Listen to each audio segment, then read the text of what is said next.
Vedare tinokuchingamidzai zvekare kune chimwe chirongwa pano paZim Facebook Secrets and Confessions. Tadzoka zvekare nemamwe mamessages. Rekedzai tibva tapinda mumamessages edu tadzoka takakubatirai. Muri kusubscribewo here kuchannel yaMama Muku? Kana musati masubscribe munongonyora musearch box paino paYouTube kuti Mama Muku, mobva matoenda pachannel pavo, mobva matosiya your subscription.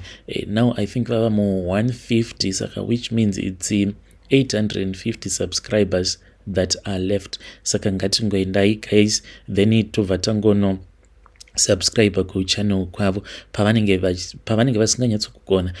Munobva mazovaudzawo mucomment section so that she can improve. Let's make it to become the next biggest vlogger to come out of Zim.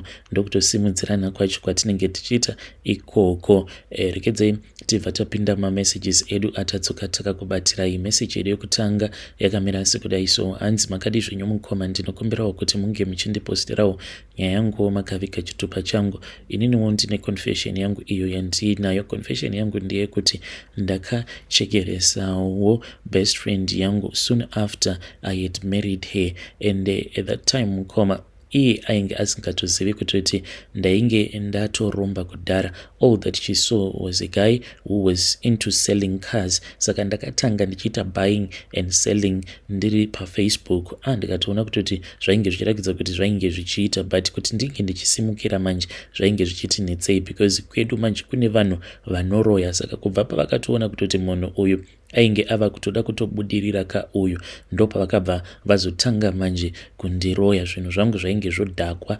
Then ndopandakabva ndazotsvakawo mishonga yekuti at least vanhu paya kana ndikati ndine motikari yandinenge ndichitengesa, munhu anenge achida motikari ndinge ndichizokwanisa kuconnectana naye. Ndo mishonga iyo yandiinayo, like whatever that I want, zvisinei nekuti ndinenge ndiri online here kana kuti it will be physical. Ndakatopiwa mishonga iyo yekuti it will always connect me to the right people. But ndakati ndapiwa mishonga yangu iyaya, then ndikabva ndatotanga kutofaisa madhiri, ende ndikabva ndatoona kutoti zvinhu zvangu zvainge zvava kutofamba. Within a short period of time ndainge ndatova necastles kangu, ende nanasi uno ndatova nemacastles angu akati wandei muHarare, muBulawayo uye zvekare nemugweru, because kumba kwandinobva kugweru. So this other friend of mine, she got so attracted to me because when we were still in high school, like I used to crush on her like big time, but at that time ainge achimhanyisanawo nemaface ainge aine mari. So akabva azongondiisa mu friendship zone, but paakaona kuti now I was making money, she then started coming back achichema achindiudza kuti zvekwake zvainge zvichiramba kuti ange achiroorwa. And I then said it is fine, since when we were still in high school and after high school ndisati ndabva kugweru ndichizoya kunoko kuHarare, like we were friends with benefit. Aitowo paya paanenge achifeel lonely, she would come to my place for a sleepover. Neniwo kana ndichinzwa kumuda, then ndaitomufonera over atouya like a booty call. So manje akabva azomanikidzira kuti ange achiuya kunoko kuHarare, ndokutotizira kwaakatoita ikoko. But mukomanashi manje manje ainge asingazivi kuti munhu uyu waainge achitizira ainge atori nemishonga yake zvekare nemhiko dzangu idzo dzandainge ndiinadzo. So I have this other small bottle that I was always shifting around nichitira kuti asazosangana nako kabhodhoro ikako. So what I did is that ndakabva ndazotenga Cerevita because I knew kuti she hated it a lot. Ndakati ndatenga Cerevita, then I opened that small packet, ndikabva ndazoisa kabhodhoro kaya inside the small packet, knowing kuti she will never touch it. But mkomanashi, that was the mistake that I did, because paakaona kuti porridge riya rainge ragara, what she wanted to do, ainge achida kuti ange achizotora Cerevita riya, then she was going to place it in a container. Then akazoti avhura porridge riya ndopaakabva azosangana nekabhodhoro, and akati achingonokabata kabhodhoro kaya mukoma, ndakabva ndatonzwa imwe motikari. This car, it just started itself without a key, and this was not a car yekuti ine keyless start, but it is just an old manual yakabva yatongozvistarta ikabva ndikabva ndatonzwa kutoti the engine was running. Motikari iyi payakazviita on lucky enough ndainge ndatuma vakomana vangu vandinoshanda navo kuti vange vachimbomhanya vange vachienda kunotenga chikafu. I quickly went there. Ndakati ndichingonomira padhuze nemotikari iya ndikabva ndatoona kutoti mumotikari mainge muine nyoka iyo yainge irimo, ndo yainge yaita kuti motikari inge ichiita on. I got so shocked. Ndikabva ndati pano ndoita sei. Immediately soon after ndaona nyoka iya ndopa ndakabva ndazonzwa call yava kupinda ichibva kune ng'anga yangu.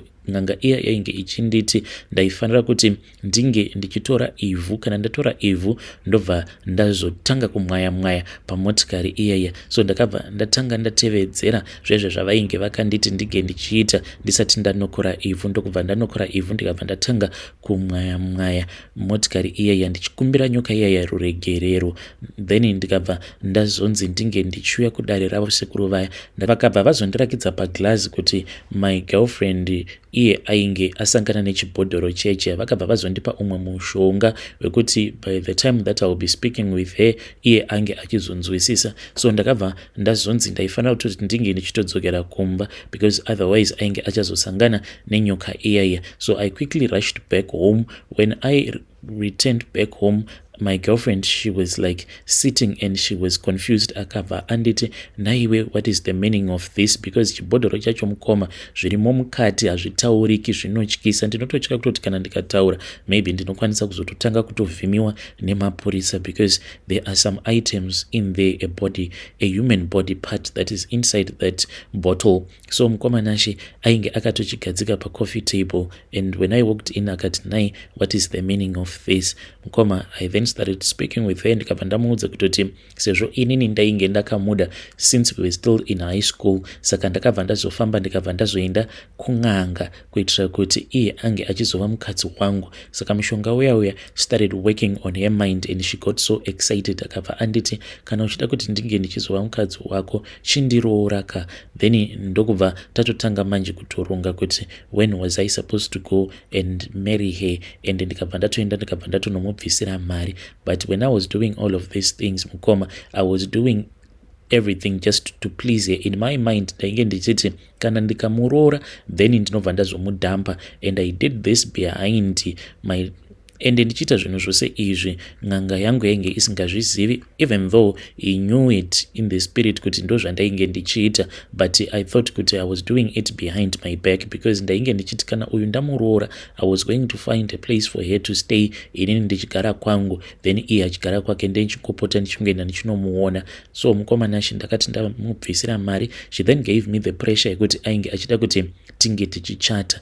Mari sezvo yainge iripo, I then gave in, plus kumuda ndainge ndichitomuda. I don't want to lie to you because I had loved this woman ever since we were still in high school. So we then planned our wedding. This was about 2.5 months later. So a few days before our wedding, then akabva azoshaika. Mushure mekunge ashaika ndo pandakabva ndazonzi neng'anga iyaya ndaifanira kuti ndinge ndichidzoka kudare kwavo. So ndakabva ndazoenda kuya, but previously he had appeared to me like I was sleeping with my wife. We were in bed. Ndokubva ndatoona kutoti mumba mainge mava nemunhu ainge arimo. Ndakabva ndamuka ndokubva tatotanga kutotaura paya. Mukoma, that is how I killed my wife. Zvino mukadzi wangu uyu akabva azotanga kundipfukira, anotomuka chipoko. I have been to that traditional healer countless times. Handizivi kuti paguva remukadzi wangu uyu takaenda paguva rake how many times tichienda tichinomutsipika, but munhu uya wekuti iye she is very strong. Vekwake havana kana mishonga yavari kumboshandisa vachimumutsa because she just had an heart attack. Saka kana munhu aita a heart attack you can never suspect kuti munhu yeye akatoita zvekuchekereswa. So iye akabva atanga kundimukira chipoko, and we used to go to her grave each and every time neng'anga yangu iyaya. But ng'anga iyi yakazosvika pakuti zviri nani kuti tinge tichiita mhiko dzekungoti iye ange achitongova mukadzi wako, then iwe wotongozviziva kutoti you will never be able to get married. Chipoko chake ndicho chatova mukadzi wako. So ndo zvatakabva tazoita mukoma. takabva tazoenda paguva reimwe hanzvadzi yake, saka ndo pandakaenda ndikanobvisa pfuma ipapo. So we drove with our small convoy. We then went to my late wife's village. We parked the cars somewhere else. Ndokubva tazotanga kufamba. Apa inini ndainge nditori nemari bhegi chairo because I was about to get married to my late wife. Takazoti tasvika pamba pavo takabva tazotaimira, then tikabva tazoenda kumakuva. So takabva tazosarudza guva rehanzvadzi yacho, ndokubva tazoenda paya paguva rehanzvadzi yacho, then ndikabva ndatotanga kutoroora. Muzukuru wangu iye ndiye ainge ari munyai, ende taitonzwa izwi rainge richitotaura richitobuda muguva, ende at that time ndakatoenda ndakatobata mari iyo yainge ichikwana kuita $6,000. So ndakati ndapedza kuroora chipoko chemukadzi wangu, ndopaya patakabva tazodzoka zvedu kuHarare. Soon after I had started driving, I nearly had an accident because ndakati ndichinotarisa muview mirror ndopa ndakabva ndazoona kuti my late wife, she was sitting at the back mukoma. Ndokubva atanga kuseka akabva ati, saka unyari handisati ndatombotanga kurara newe, wava kuda kutotanga kutondihurira. Ndokubva aseka and she just disappeared. Mukoma mumotikari makazara chimwe chiutsi chainge chiri black, but I managed to drive and I managed to remain calm. Azoti ndasvika kumba. So late at night, that was when she appeared to me. Then akabva azondiudza iye achiti ainge achida kurara neni. So mukoma, from the moment that I started sleeping with her, sikarudzi yangu yakabva yatanga kuita diki ichiita diki. Like right now, you do not even know the trauma, the pain that I have to go through. Hongu vakadzi ndinavo avo vandinodanana navo, but mukoma nashi paya ndinoti kana ndikadanana nemukadzi kuti tinge tichizonorara tose hazviiti, saka I always avoid. Ndinoti paya kana tadanana kwenguva yakati rebei, then mukadzi uya kana ava kuti ndikuda kuti ndinge ndichimboya kumba kwako, munhu iyeye ndinobva ndamutsvakira nyaya, ndobva ndamuramba nekuti handisisina sikarudzi mukoma. Sikarudzi yangu iyo yakatonyura mukati, but chipoko chake chinoti kana chauya kwandiri ndinotoona ndatova nesikarudzi yangu, it will just appear out of nowhere. This is my own story, mukoma nashi. Ivedare ndo message iyo yandakatumidzirwa ichibva kuna mukoma vedu. Isusu patinenge tichiti tinenge takarara, vanhu ndo pavanenge vachimhanya nemumakuva vachiroora zvipoko zvevakadzi vavo. Shuwa here kuroora guva here akomana? Asi ngatitaurei navo mukoma vedu ava mucomment section. Rekezaiti vataenda panyedu inotevera. Nyedu inotevera yakamira sikudai. So hanzi makadi zvenyu mukoma, ndinokumbirawo kuti munge muchindiposterawo nyaya yangu makavikawo chitupa changu. Inini mukoma ndauyawo pano ndine confession yangu, like my own secret. Ndichazokuudzai, but pari zvino secret yandikuda kukuudzai, it is about my little sister, zvakaitwawo nemunin'ina wangu. So munin'ina wangu iye ainge ava nenguva yakati rebei achingonetsana nemurume wake, because vamunini ava vainge vaine problem rekurova, vainyanyisa kurova mukadzi stereki. Saka iye munin'ina wangu aingogara ari online achitsvaka vanhu vaikwanisa kumubatsira. Ndakangoti as long as zvichizokubatsira you can do whatever. Saka akabva azondiudza kuti sisi pane dhiri randikuda kuti tinge tichizoita. Ndikabva ndamuti you can tell me. Akabva azondiudza kuti ainge ataura neumwe mukadzi kuFacebook, but mukadzi uyu ainge ari kune imwe province, saka ainge achida kuti ange achienda kuprovince ikoko so that ange achizonobatsirwa nemukadzi uyayo. Ndikabva ndati it is okay. Saka murume wako uchamuudza kuti kudii, bamunini ava vanozoti kudii iwewe kana ukazoita nguva usipo, because ainge akanzi anofanira kutoti ange achitoita about 2 weeks ariko ikoko. So akabva azoti kana mukakwanisa kundikavhira magap tobva taita sekunge inini ndaenda kumusha. Ndikabva ndati it is fine. Takatoenda naye tikatonomukwidza bhazi. Later on bhazi risati rasimuka ndopa ndakabva ndati kuna bamunini zvainge zviri nani kuti tinge tichidzokera kulocation, otherwise makombi aizopera tikazostaka mutown. So takabva tazodzokera kulocation tikamusiya iye akabva aburuka usiku hwacho ihwohwo. Akabva azoenda akabva azonorara kuguest house. Mangwana makuseni ainge achitondipa maupdates achitoti ainge atori munzira achitoenda kuprovince kunogara mukadzi uyauya. Saka akanogarako ikoko, then ndokubva azodzoka aine mishonga yacho, uye zvekare ainge achiti ainge akatemererwa nyora kusika rudzi kwake uku. Munin'ina wangu akabva azodzoka, then akazoti ainge achazondiudza maresults, but mukomana ndega ndakabva ndatoona kutoti things were changing in her marriage, zvekuti neniwo ndakabva ndazorequesta kuti ange achitaura nemukadzi uya. Saka wanguwo mushonga wandakazobikira murume wangu wakazouya nekorea. Mushure mekunge ndadyisawo murume wangu, pamunini ndo pavakabva vazotanga kurwara, vakabva vazonzi vainge vaine cancer mudumbu, ndokubva vazoshayika vakafa. This was last year pamunini ava. So ndinogara ndichingonzwa kutya kuti what if kana murume wangu akazobatwawo necancer yacho iyoyo. So mukoma, ndiyowo secret iyo yandanga ndichida kukuudzai zvakaitwawo nemunin'ina wangu. Ndichazouyawo neyanguwo secret. Yangu mukoma, it can even take the whole day muchingoiverenga. Ndichakuudzai chakazokonzeresa kuti ndinge ndichizosarudza kupfuwirawo murume wangu. Vedari ndo message iyo yandakatumidzirwa ichibva kuna vanzvadzi vedu ava. Ngatizamei kuti tinge tichitaura navo mucomment section. Akomana zvakangooma hazvo vedu we, strange things they do happen in this world. Pakaipa asi ngatitaurei navo mucomment section. Ndegedzai tibva taenda panyedu inotevera. Hanzi makadi zvenyu mukoma, ndinokumbirawo kuti munge muchindipostirawo nyaya yangu makavika chitupa changu.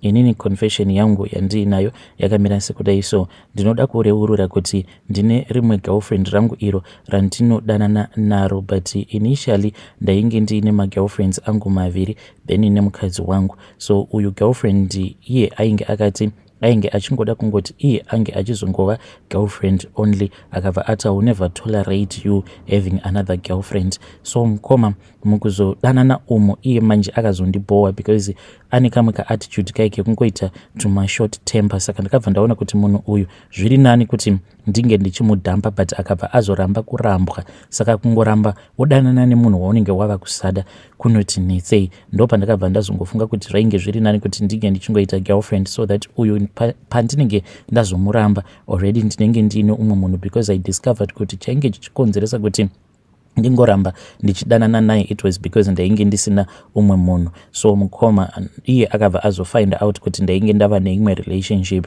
ndobva azotanga kundiendera kunguo tsvuku. Kudzamara manje ndava kuona kuti upenyu hwangu hwainge hwamira kuti tsi. Ndikabva ndazotaura naye akabva ati iye ndiye ainge atondisungira chiraramo because she was in pain. Akabva ati ramba imwe girlfriend yako so that ndinge ndichizosunungura chiraramo chako. Ndikabva ndaita saizvozvo. The day randakarara kumba kwake, mangwana acho makuseni ndakabva ndatofonerwa neumwe murungu akabva azondipa rimwe zicontract rekuti ndakabva ndatokwanisa kutotenga motikari. Akabva ati you see I am a blessing in your life. Saka ndakabva ndatanga kuenda naye kunguo tsvuku kweya. Right now manje iye ari kuti tiri kufanira kuti tinge tichienda kunguo tsvuku kuitira kuti mukadzi wangu iye ange achingoora mwoyo obva angosiya marriage yake. Naizvinoita here izvi zvandiri kuda kuitiswa negirlfriend yangu. Iye ari kuti anondida. Ndakamuti ko kana uchindidaka ko what if ndikambotaura nehama dzangu dzobva dzazotaura nemukadzi wangu, then zvinhu zvacho tobva tanyatsokuzvifambisa negwara rakanaka. Iye anoti haadi kuiswa pabarika. Ndobva ndamuti zvino kana usingadi kuiswa pabarika, why is it wakabvuma kuti unge uchidanana nemurume wemunhu? Ipapo anobva atanga kuita mashort tempers ake obva ati handikwanise kukushiya neumwe mukadzi. But ndinomuti why can't you share me nemukadzi wangu, because you already found me ndiine mukadzi wangu. Saka ndiri kukumbirawo kuti vedare renyu vange vachindibatsira. Ini ndanga ndamupa option yekuti it is fine, iwewe ndinokwanisa kuti ndinge ndichitaura nehama dzangu, then hama dzangu dzobva dzazotaura nemukadzi wangu, tobva tanzwa kuti iye anofunga kuti kudii, because handidi kuti tirambe tichingoita izvi zvinhu zvatiri kuita. We have to do it at least in the open. But iye ari kuti tinofanira kushandisa minamato yekuti mukadzi wangu ange achingoramwa marriage yake. Vana vangu I want to raise them all in the same place. Zvaizvezvi girlfriend uyu iye atori nepamuviri. Vedare ndo message iyo yandakatumidzirwa ichibva kuna mukoma vedu. Please ngatizamei kuti tinge tichitaura navo mukoma vedu ava mucomment section. Pakaipa.